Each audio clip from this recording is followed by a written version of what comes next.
네, 개혁신당 선거대책본부 대변인 김민규입니다. 총 3건의 논평 브리핑하겠습니다. 첫 번째 논평입니다. 윤석열 딜레마, 국민의힘은 대선 포기하십시오. 15일까지 윤석열과의 관계를 정리한다던 김용태 비대위원장은 어제 정중하게 탈당을 요청하겠다고 말했습니다. 탈당은 탈당일 뿐입니다. 정중한 탈당이 대체 무엇입니까? 예우를 갖춘 탈당이라는 말은 듣도 보도 못한 신조어입니다.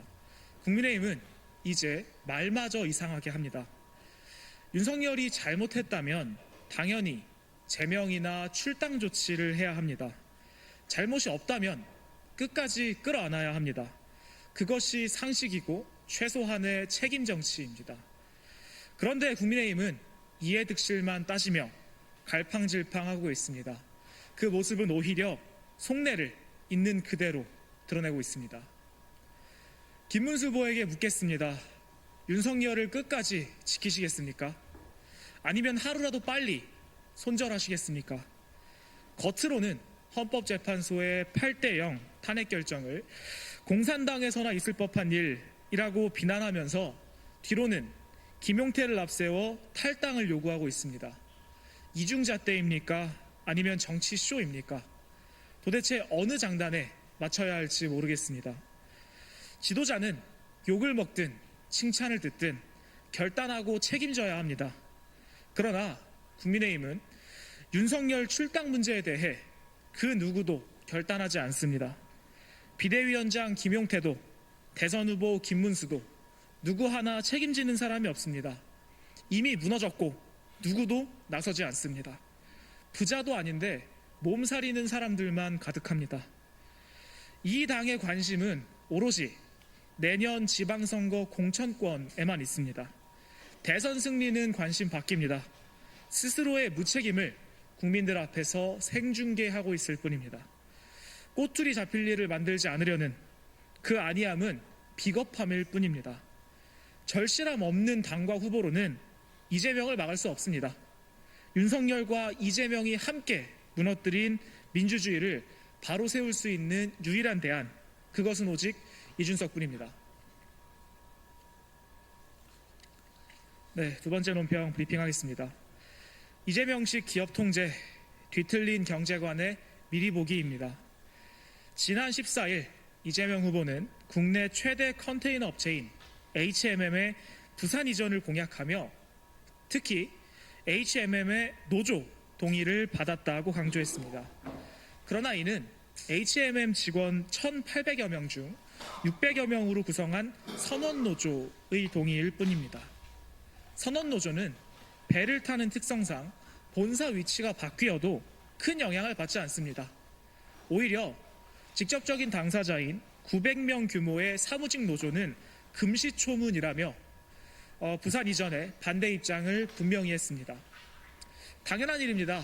이재명 후보는 사기업을 압박해 부산으로 이전시키겠다고 하지만 공기업인 산업은행조차 이전을 결사반대하는 상황에서 사기업이 움직일 리가 만무합니다.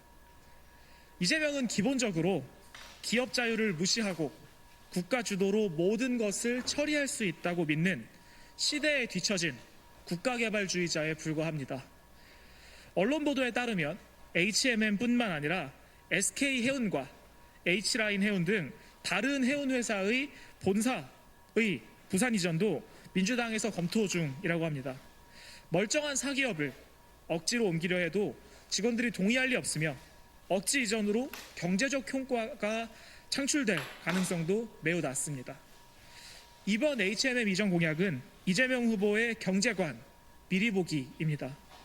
기업을 압박하고 국가 주도의 도구로 전락시키려는 그의 시각은 1980년대 부산국제그룹을 무너뜨린 전두환 정권의 폭압과 다를 바가 없습니다. 대한민국의 경제와 기업의 자유가 다시 한번 짓밟히는 그때의 비극을 필사적으로 막아내겠습니다. 마지막 논평 브리핑하겠습니다. 교사를 범죄자로 만든 민주당, 이재명 후보는 교권을 말할 자격이 없습니다. 이재명 후보가 15일 스승의 날을 맞아 교육 공약을 발표했습니다. 그러나 가장 시급한 과제, 교권 회복의 본질은 철저히 외면했습니다. 교권 보호 제도를 뿌리내리겠다, 불필요한 행정 업무를 줄이겠다는 식의 선언은 공허합니다. 현실을 외면한 말잔치일 뿐입니다. 서희초 사건 이후 드러난 교권 침해의 핵심은 악성 민원과 아동학대 고소의 남용입니다. 아이들을 훈육하려 한마디만 해도 교사는 아동학대 혐의로 경찰 조사를 받습니다.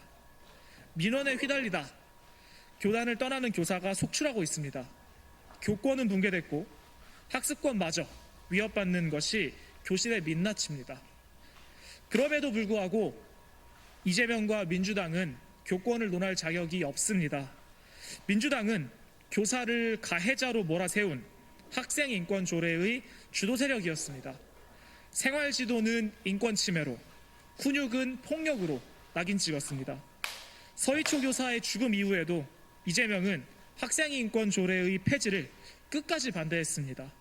교사의 목소리보다 철진한 이념을 앞세운 결과입니다. 오늘날의 학교는 이재명 후보가 기억하는 70년대, 80년대의 교실이 아닙니다.